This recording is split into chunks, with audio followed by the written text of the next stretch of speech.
नमस्कार, आप देख रहे हैं हेडलाइंस 24 समाचार चैनल।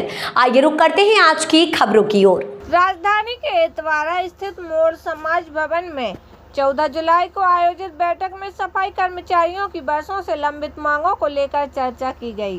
संगठन के राष्ट्रीय अध्यक्ष चरण सहटांक ने कहा कि प्रदेश के नगर निगम, नगर पालिका और नगर परिषद में कार्य कर रहे सफाई कामगारों को नियमित किया जाए।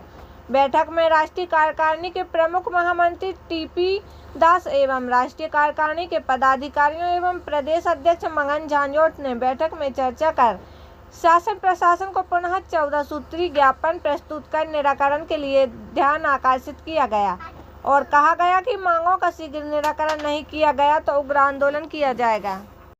चरण सिंह टाक, जी, राष्ट्रीय अध्यक्ष अखिल भारतीय सफाई मजदूर कांग्रेस। आज यहाँ बहुत बड़ी बैठक आयोजित की जा रही है। इस बैठक का मेन उद्देश्य क्या है? आज मध्य प्रदेश के हमारे तमाम संभाग, जिला, तहसील और प्रदेश के हमारे प्रमुख पदाधिकारियों की एक बैठक का आयोजन हमने किया है। जी जी। इस बैठक के जो मुख्य विषय है उसमें जो हमारे अनेक वर्षों से यहाँ पर एक लड़ाई चल रही है, जिस लड़ाई में अनेक वर्षों से काम करने वाले विभिन्न नगर पालिकाएँ, महानगर पालिकाएँ, नगर निगम में काम करने वाले जो सफाई कर्मचारी हैं, इनसे सेवाएं तो ली जाती है लेकिन नियमित नहीं किया जाता है। तो ये एक मसला बहुत पुराना है जो राज्य सरकार की मानसिकता ही नहीं है कि ऐसे वर्ग को जो है इनकी सेवा के एवज में जो सरकारी अधिनियम है उस नियमों का पालन ये सरकार कर नहीं रही है। और सरकार नहीं कर रही है इसलिए अनेक नगर निगम, अनेक नगर पालिकाएँ भी नहीं कर रही है। तो ये वर्ग से खिलवाड़ है, ये हमारा पहला मुद्दा है।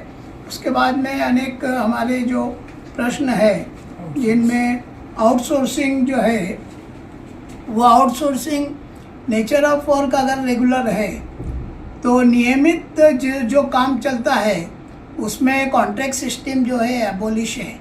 तो उस मुद्दे को पर भी हम लोग हाईलाइट करेंगे, आगे की रणनीति बनाएंगे, आगे की लड़ाई लड़ने की तैयारी में अब हम लगेंगे और सरकार से अगर आवश्यकता पड़ती है तो दो हाथ करेंगे, कानूनन तरीके से लड़ाई हमारी रहेगी। अच्छा, अगर देखा जाए तो कितने वर्षों से ये लोग मतलब अब काम कर रहे हैं, कितने सन से अभी तक और नियमित नहीं हुए? अब किस वर्ग के कर्मचारी इसमें ज़्यादा हैं?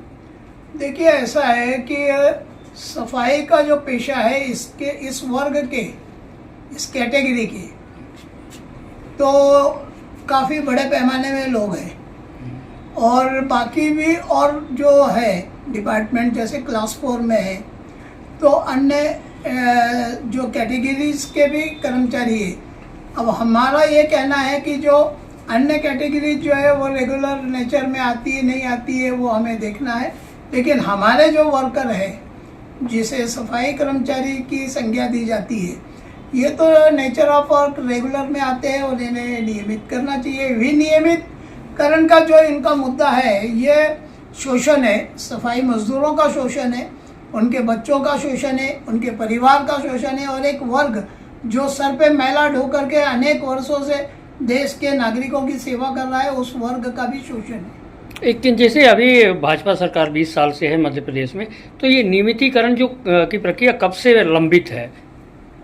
ये तो 20 बरस से लंबित है। कुछ सन नहीं लगा किस दिग्विजय के शासनकाल या देखिए, ऐसा है कि सरकार जो है ना, सरकार ने केंद्र सरकार के जो गाइडलाइंस है उसको फॉलो करने की अगर मंशा ही नहीं है तो आप हमें और आप और हम कहेंगे कि कितने वर्ष से लंबित है, तो ये तो सरकार ही इसे लंबित करके रखी है। जबकि ये जो नियमितीकरण का जो मुद्दा है इसका कार्मिक विभाग जो है सेंट्रल गवर्नमेंट का, उन्होंने इसमें क्लियरेंस दिया है कि भाई ये इन लोगों में, ये वर्कर में, इस काम में, इस पेशे में कॉन्ट्रैक्ट सिस्टम नहीं आना चाहिए।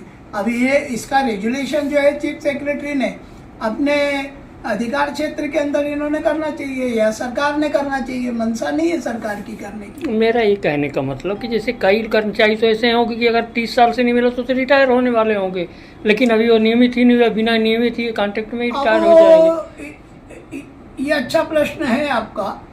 हमारा भी सरकार से ये कहना है कि जो लोगों को विनियमितीकरण के अंदर रखा गया है और अगर वो एज बार हो गए, फिर ये एज बार जो है सरकारी पॉलिसी के गलत तरीके के रवैये की वजह से हुए हैं, इसलिए उनके बच्चों को लेना चाहिए उनकी जगह पे। जी। और दूसरा यह है कि जो अनुकंपा तत्वों के ऊपर है, हाँ, उसमें जो है वो उनके घर में सरकारी नौकरियां कितनी भी हो, वो जो कंडीशन है वो कंडीशन नहीं लागू करनी चाहिए।